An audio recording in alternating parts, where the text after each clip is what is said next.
You don't know where to start on your journey to financial freedom, but you don't even feel like you have the time to stop and learn because you're so busy. But you can't afford to postpone this any longer. The Inner Circle Live is created for you. When you come to this event, you're going to learn what the biggest obstacle standing in your way is to becoming financially free. We're going to show you how to take that active income that you've been working on for so long and turn it into passive income, and how to do that in your sleep. Go right now to wealthwithoutwallstreet.com/live. And don't forget the promo code podcast to get your discount today.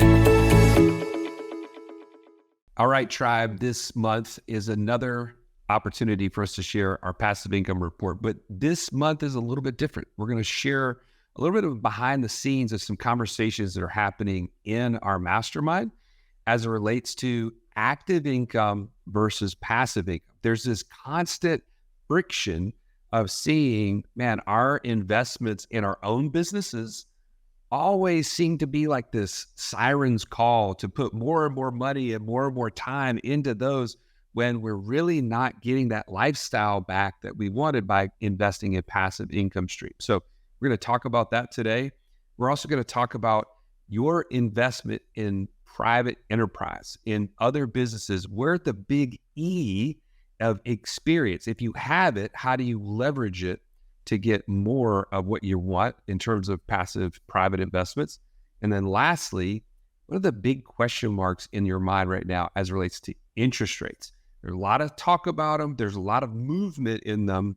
And so how can we kind of demystify that right now and just share some of the thoughts that we have, as well as give you a quick update on our passive income for this month? If you're looking for the behind the scenes conversations that happen in our masterminds, today you're going to get just a snippet, a little peek of what that looks like. And if you're interested in that, you want to see what it looks like to be around other people who are on this journey, calling you to action. We do have a live event coming up in January.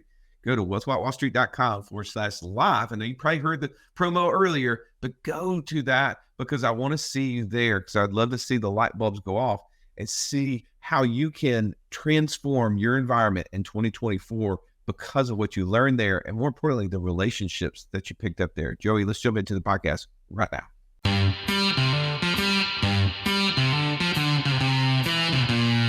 Welcome to the Wealth Without Wall Street podcast, your guide to understanding how to get out of the Wall Street rat race and start your own mailbox money lifestyle. Now, don't let these handsome Southern draws fool you. These financial minds are teaching our country to enhance savings, increase cash flow, and create passive income, all without the help of Wall Street. Are you ready to break through? Now here are your hosts, Russ Morgan and Joey Murray. All right, Stallion, I want to break this down as we're talking about the active income versus passive income dilemma. You mentioned this in the intro. There's 3 big points, and before we can start investing, right, we have to go through this mental hurdle of what is my alternatives. So the first big point we're covering today is really the interest rates dilemma that we're having. We're seeing interest rates at not all-time highs, at highs for the last 20 or 30 years, right? Probably in most of our career, like professional careers, for sure. I would definitely say for the majority of you listening, probably these are all-time highs for you, right? But I do know that we have some people that, are more experienced, a little more, gray, and they went through the early 80s where interest rates were a lot higher than they are today. But for us, high interest rates. So what do we do with that, right? How do we determine what to do with the cash that we're sitting on, right? Many of us are still sitting on cash. We had Bob Frazier share with us the trillions of dollars that are sitting in banking accounts over the last 2 years, mostly because of the money that came out of the CARES Act right into people's pockets. They stuffed it in bank accounts. So what are we doing with that? What should we do with that? How do we look at investment opportunities? Should we be paying down debt? Should we leave it where it is? I want you to kind of share your point of view on this, and then I'll kind of jump in there as well. Well, so first and foremost, I think I actually shared this within our mastermind members. We have a networking call where we just really talk about current events. We talk about things that we're dealing with and try to, support one another in terms of that. And one of the questions that came up was as far as risk your risk mitigation strategy. And to me, that's kind of related to interest rates because that's one of the risks that's facing us, right? And to me, my banking system is the greatest place for me to park capital right now because the insurance kind of industry, in my mind, is the best alternative to this because it's always outpacing the banking industry. Now, there's going to be blips in time where the interest rates at banks will go up, like the CD rates will go up very quickly, and then they'll come down very quickly. But overall, if you look at like historically, my take is the insurance companies will outpace that over the long haul. And so it kind of simplifies it in my mind to just have one place that I'm constantly borrowing from and paying back. And right now I'm just in a position of, let me park this capital back in to my insurance system so that I can mitigate the interest rate costs to me and have that money as dry powder for these big opportunities that I believe are right around the corner. That's kind of my first take on this. I want to jump in there because we are seeing some inverse yield curves, right? We're seeing where short-term rates are greater than long-term rates. That's not the case. The typical environment would be is if you lent money to someone for 1 year as compared to 10 years, right? By giving them money for 10 years, you're going to get a higher rate on that money, right? The longer they can have it, the more they can do with it, the higher rate that they're willing to pay for it. Well, we're seeing the opposite right now. That's what you were talking about, Joey, is with an insurance company, they're dealing in interest rates. They're dealing with long-term rates, but we've seen interest rates spike on the short term, even outpace the long term. That's not going to happen. We know over time that will readjust and we'll see short-term rates come down. Long-term rates will be at a premium, as they should be.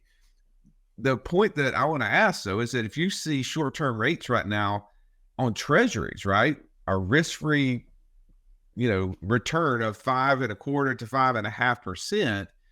And I'm trying to look out there at the investment world and try to find, where do I put money? I think the first question we have to ask is, where do you feel like we are right now? Are we majority? What's the sentiment that you're experiencing in your networks? Are you seeing majority greed or majority fear? I'll say this. My take on that is it's mostly fear. And maybe it's just because I'm watching very closely like the real estate market. And, because a lot of the people that in my network are in the real estate world, and it's just a lot slower. People are not buying at nearly the pace, especially larger and higher priced homes, luxury homes are sitting much longer. You're seeing a lot of price reductions, at least in my little bubble. And I don't pretend to be like the market by any means, but at least that's my perception. What about you? Well, when you say, just to be clear, if you didn't know what I meant when I asked Joey that question, is right when there's the old saying that when people are selling, you should be buying. When people are buying, you should be selling. Well, that's the question we're trying to find out right now. Are people greedy, right? Are people buying? Are people being fearful, right? And are people selling? That's kind of trying to think about that for ourselves. And it depends on the segment, right? Like you talk about the real estate segment, you see a lot of the commercial real estate, the residential real estate space, they are very fearful right now. And you're seeing it in the returns and the rates of things being sold. It seems like deals are sitting on the market way longer. Some deals are not even coming on the market because they are fearful of exposing their position and not wanting to be there. But then I had a conversation yesterday in our mastermind with 3 different other individuals in completely 3 different sectors. And they're like, man, in our world it's greedy. Like, I'll give you one example. Like, one of the guys that runs a e-commerce brand on Amazon, he said, this is the time of year where everybody's buying. We're in November recording this, so we're getting ready for Black Friday. Everybody's gearing up in the retail segment for a huge buy. But he said, just in my network, you just see people buying, people, building second homes, people who are, putting pools in, friends buying, with W-2 jobs, buying new cars. Like, I see people buying. And I think that's really interesting to try to figure out, where are we at? And it's hard because one sector is showing fear, one sector is showing greed. And for us sitting on, it's helping us trying to determine, should we sit on the sideline, right? Should we be greedy when others are fearful? Are we being fearful when others are greedy? Like, we got to figure out that pendulum and try to figure out where we sit. And I'm asking that question for people out there who may have lines of credit, Joey, at 9%, right? If you have a line of credit against a house, like, that's just, floating with prime, many of those are in the 8s and the 9s. Yep. And we talk about the formula for financial freedom is when your passive income is greater than your monthly expenses. And every financial decision you make, you should measure against that, because anything that you don't measure against that, one, you're probably not getting closer to financial freedom. You're probably getting further away. And secondly, you don't even know, right? So if I pay down a lot of credit, then that's going to reduce a monthly expense. My payment's going to go down for the next month and the next month and the next month. Right. And if I'm able to reduce it and the interest rate's at 9% and I'm being fearful, right, that I don't see the market growing, that could be a logical position. But if you're in one of those things where you're seeing major opportunities and you're in the greed segment, even with a 9% line of credit, you might be able to find opportunities that could outpace that. Now, I'm all ears to hear some of those opportunities, and I'm interested in what those look like. But I think that's a real thing, right? Right now, we don't know, should we just keep it in treasury? Should we pay down our line of credit on our life insurance policies, at the insurance companies or whatever? Or should we pay down the line of credits against our home? Or should we be greedy right now because everybody is being super fearful? So let me throw one little add-on to that, because I don't think we can answer that for you. That's where your experience level, that's where your exposure to ideas and opportunities that exist, that really is, to me, where the pendulum swings. If we're talking about that, if you have more experience and exposure, you're going to actually want to, in my opinion, try to outpace that line of credit with those investments. Because, and I'm going to add this one thing, and maybe it's just I'm scarred from 2009, 2010, but as soon as you start paying down that line of credit against your house, it is no longer your money. Okay, I'm just going to tell you, the banks are in a position where they will start to hold back your access to your line of credit, because they know that the values can go down and they don't want to be holding the bag. And so I'm just telling you, I've seen it with my own eyes where you think you have a line of credit for X amount, they come and they cut that in half, or they do away with it altogether as soon as you start to pay it down. And that to me is like, man, if I can keep that liquidity at all cost, I'm going to focus on the other side, trying to maximize my returns in the other investments that are available to me. And you're saying that you do that even at currently at a negative arbitrage, meaning that right now you're taking dollars and you're paying down on life insurance policy loans, which are at 5 and maybe upwards of 6%. We've seen a little tick up with some of those loan rates, but you may even have a line of credit at 9% against a home equity line of credit. And you're, instead of taking that dollar and putting it to pay down the 9% at the house loan, you're going to the insurance loan and paying it down. So you're costing yourself, in essence, 3% for the benefit of access, keeping the money and not having to worry about the line of credit being reduced. Yeah. And maybe I need to talk to my therapist about the scars from those days of working at Wells Fargo and seeing those lines of credit cut off. But that to me is a small price to pay to maintain that liquidity. Well, I think the benefit is that you have that option, right? Like you have a line of credit, you have loans against your insurance policies. People ask me all the time, hey, what's the first thing I do when I get a windfall? I say, do you have a loan against your life insurance policy? Like the first place I always think about is I go pay down that, because it's a safe haven. I know I can get it back anytime the next day if I wanted to. I don't have to immediately have the reinvestment risk. But for you, if you don't have this life insurance set up, okay, well then that's an issue. You probably need to figure out, does setting up an infinite banking system make sense to you? Go to what'swhatwallstreet.com/free call, and you can talk to one of our coaches. They can help you understand if that's a solution for a pain that maybe you have. But if you have life insurance policies and you paid off all the loans, right? What are you telling them now, Stallion? They got no loans against their life insurance policy. So I can't pay down that. I got loans against my house at 9%.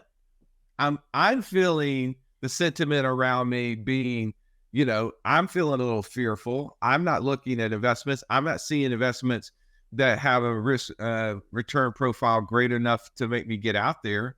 What then? I think it's time to get a new circle, right? It's time to get exposure to the deals. The deals are there. That's not the problem. And I think that this is, we see this every day, Russ. You know this.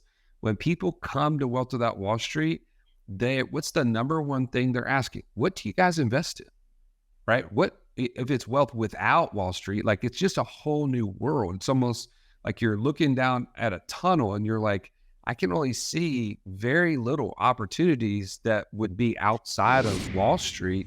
How do I get involved in that? And that's where I'd say, man, the exposure and being in the right rooms, man, it makes all the difference in the world. I do want to encourage you that this time of year, you can be very reflective and you can start to think about, man, what's my 2024 going to look like? And if you're not in the right rooms, it's going to look very similar to what it is this year. But if you're in the right rooms, man, we've had story after story after story of people who joined us at our live event and said, man, I'm quitting my job 4 months later. Like that is a game changer, and it will give you, in my opinion, the confidence and the exposure that you need to get to the next level. That's so good. You should write that down somewhere. Are you in the right rooms? You need to maybe get in a new room, right? Maybe you need to get in a new house. That's the key. Successful people spend time with successful people. Broke people spend time with broke people. Assess your environment. And if you're in the wrong room, get a new room.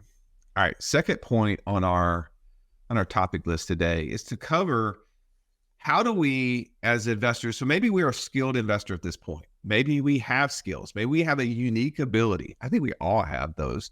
Now, whether or not we can translate those for value, right? My son can do 4 backflips in a row on the trampoline. He showed them to me, by the way. He did. It's amazing. It's impressive. And there's, Las Vegas is full of people who can do stuff like that. So maybe at some point he's got an opportunity.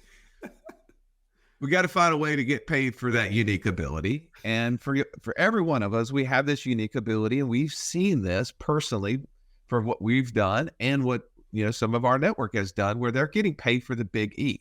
Now, when I say the big E, Joey, we're talking about the E in the redneck motor for ways that you can do deals. Remind everybody what the redneck motor is. All right. So if you haven't heard us talk about the redneck motor, it's the MOTER. This is how deals are put together. And you don't have to have all aspects of a motor. You just have to have the key ones that are missing in someone else's deal. You got to have money, right? You got to have opportunity. You have to have time, experience, or relationship.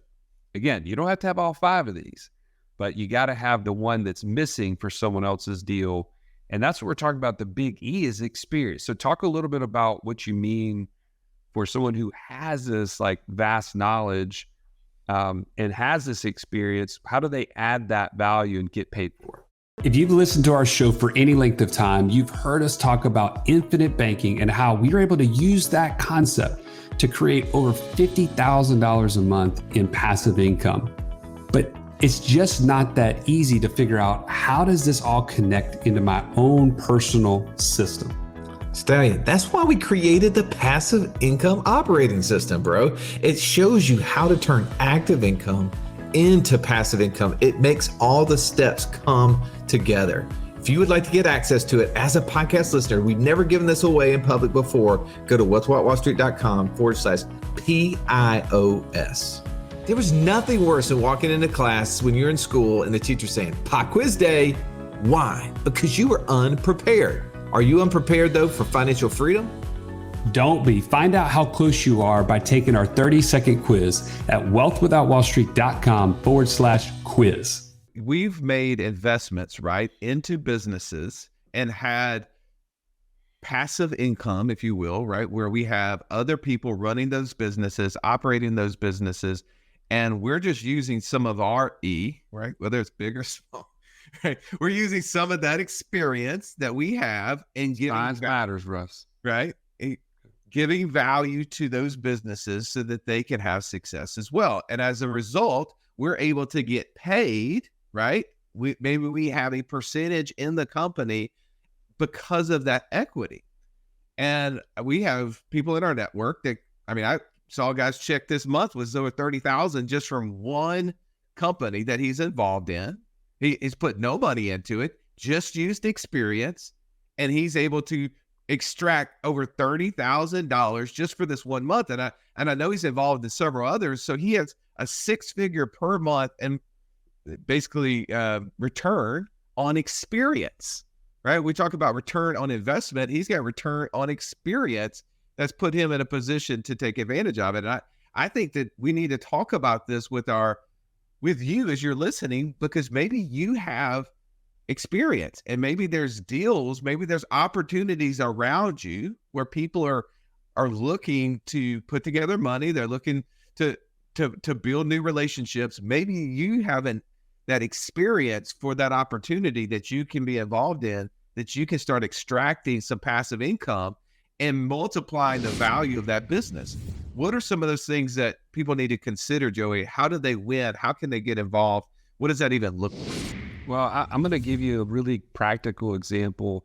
One of our Inner Circle Plus members in our mastermind, he's an engineer, structural engineer, and he has a real desire to get into the syndication world. He wants to be a part of multifamily deals. He's very good at analyzing deals, and he loves the whole idea. But admittedly, he would tell you he's not going to be the capital raiser, right? He's not going to be the guy that's going and bird dogging deals necessarily. But what we had just in a conversation one time in one of our networking meetings that we have each month, he was kind of bringing up, this desire. And I said, well, have you ever thought about how important and how valuable your structural engineer background is on deals that exist? And he's like, what are you talking about? I'm like, do you not believe that there are multifamily deals that are being done every day where they need the expertise of a structural engineer in order to renovate this entire project, to add new buildings, to revamp, something that's already existing in a project? And they would love to have an expert like you involved in their deal. In fact, they might even put you as some part of the general partnership just because of that one, like just that experience. And he was like, I never kind of thought about it like that. I said, well, you're not in a position where you just want to quit cold turkey, which your regular day job is, and go and do this. There's probably not enough deals like that you could just immediately, go and do that. But what if you could slowly but surely build yourself up as that person to go to in this world and start networking with those expertise and then make a difference and also continue to grow your own brand, so to speak? And it was just like, he's like, wow, I never thought about using something like it's second nature to him, right? And many of you are listening right now, you have a skill. You have an expertise, you have a training, something that is literally like, it like the back of your hand, but someone out there desperately needs that experience to make their deal work. And man, it's your job to just make those connections and get paid for the experience that you've put in. You've had hours and hours and years in that field that are very valuable to somebody else who doesn't have that. I'm going to add one other element before we jump into point number 3 here, is that when you have that experience, and that experience could be like Joey just said, in that very specialized area, maybe it's a negotiation experience, maybe you're an attorney or a CPA, maybe you have some very industry-based knowledge, maybe you have influence, right? You have the ability to have conversations with other people that will make that deal better over time.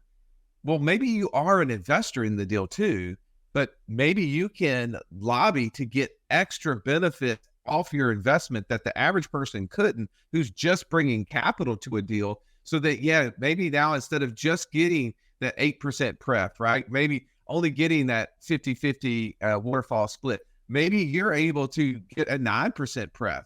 Maybe you're able to get a little bit of the GP. So maybe your equity on the back end when it sells is bigger because of the big E that you're able to bring into that deal. So never think that one deal is just, it is what it is, right? Like everything's a negotiation. Everything's an opportunity. What are you bringing of value? Can you figure out a way to make your 4-back flips worth something? And if you can, get something out of it. All right. So we covered the kind of the interest rate dilemma here, Joey. We talked a little bit about how do we use the big E into getting extra return on our dollars, extra return on our experience. The third is I want to talk a little bit about the active involvement versus passive involvement dilemma. So let me set this up. Let's use the land flipper, right? You're a land investor. One of our good buddies, Mark Podolsky, the land geek, right? They're total interest rate snobs. They don't do a deal unless it earns 72%, right? Like that's just the way they look at everything. And they're like, man, I mean, I could do deals in my land business and I earn 72%. Yeah, it's going to be paid out over the next 4 to 5 years in notes. But be honest, it's going to end up being greater than that because, 25% of these guys are going to default. I'm going to take it back. I'm going to resell it. And here comes this other investment, this passive investment. And maybe it's only earning 10%, 16%, 20%. Man, still, that doesn't get them out of bed, they say.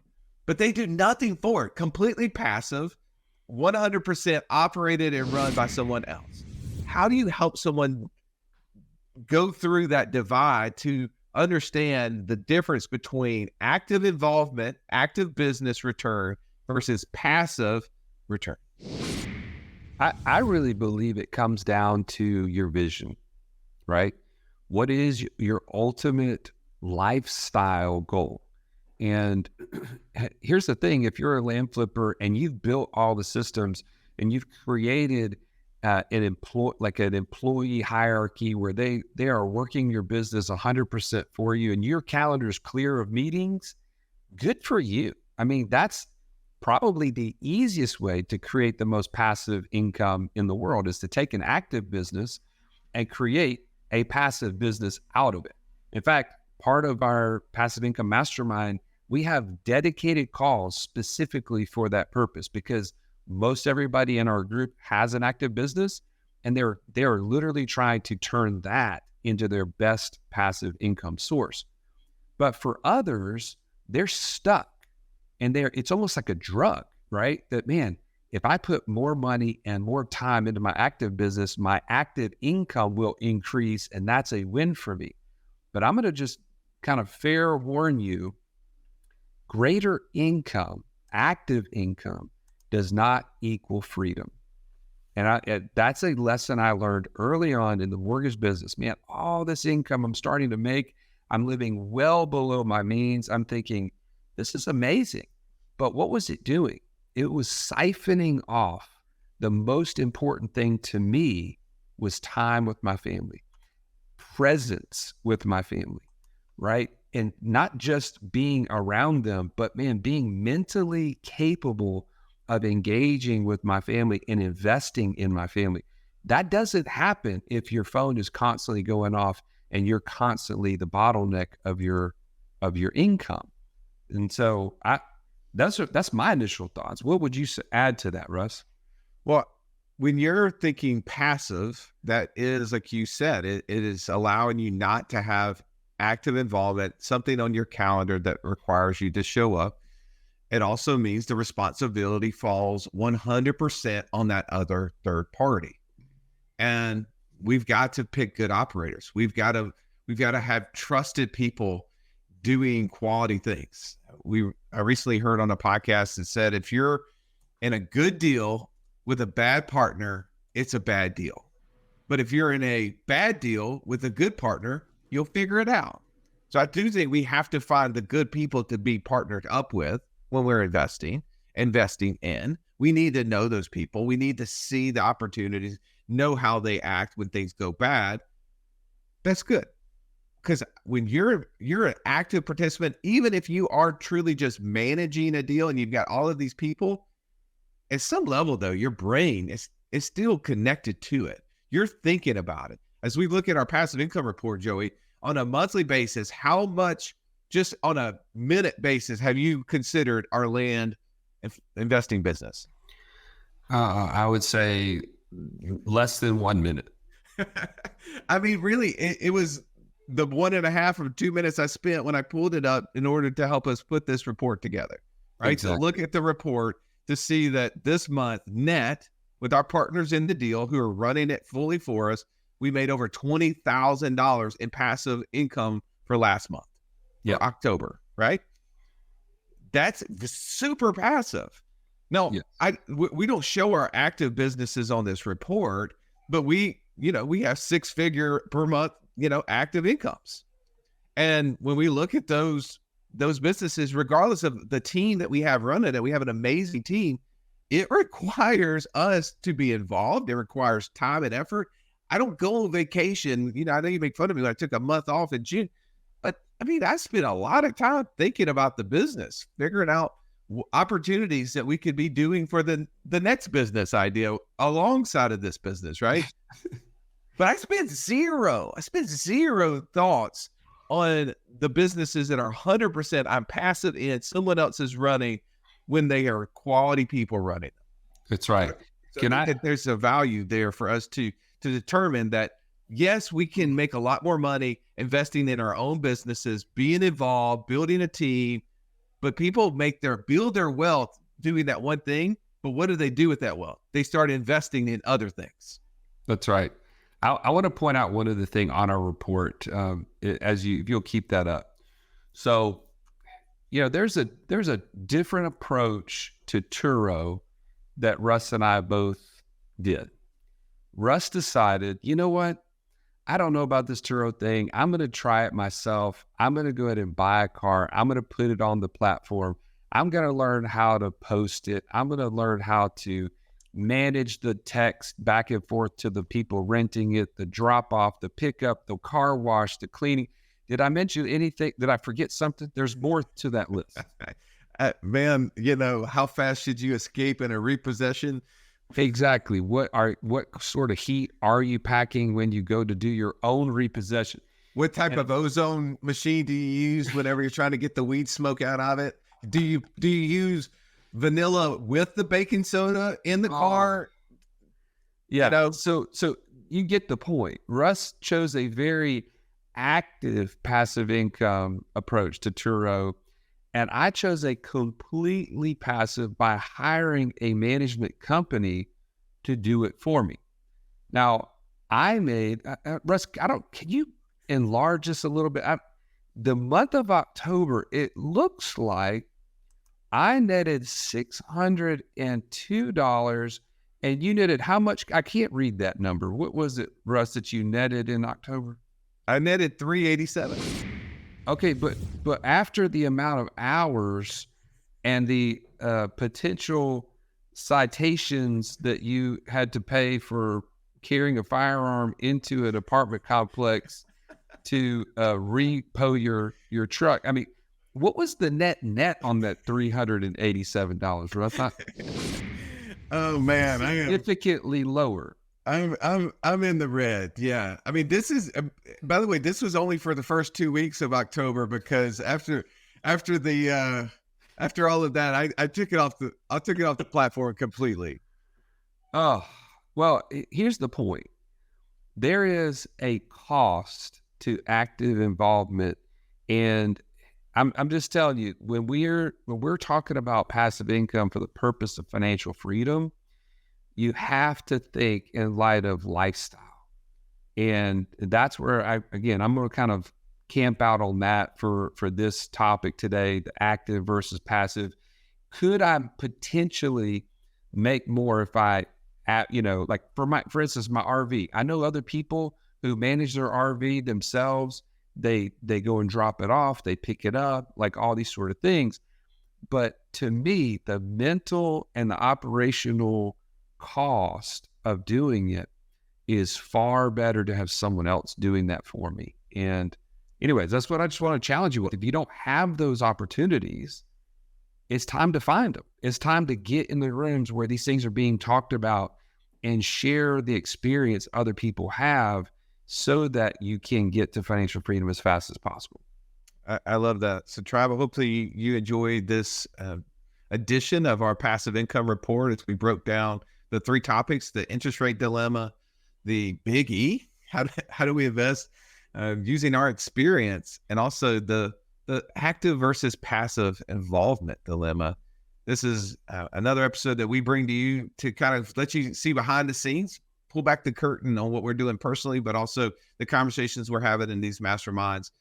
One last plug for the Passive Income Mastermind. Go to thepassiveincomemastermind.com. If you're interested in joining a mastermind and being involved and having people who can pull you up to the next level, maybe your room is not the right room, as Joey said, but maybe you're the right person to be in the right room. That's an amazing place for you to start. And we have 2 different groups there that you can apply to see if that's a good situation for you. Stallion, thank you for beating up on me today. You did a good job.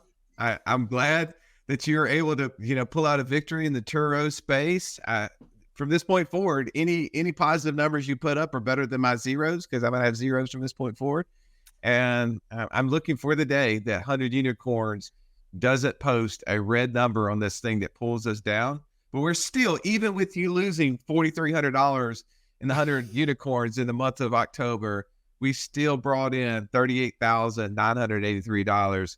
It would have been over $40,000 without that, but hey, it's going to happen. The tribe is cheering me on, Russ, and I'm telling you, it's not far. Look around the corner, and I'm gonna come after you. Okay, it's gonna come on you like you just freaking. It's gonna be a stallion on the back of a white unicorn with rainbow colored mane. That's right. Stay tuned. All right. Have an amazing day. Thank you so much for listening. This has been the Wealth Without Wall Street podcast. Don't forget to subscribe to the show to break free of the Wall Street mindset and begin building wealth on your own terms in places you understand so that your wealth will never run dry. See you next episode.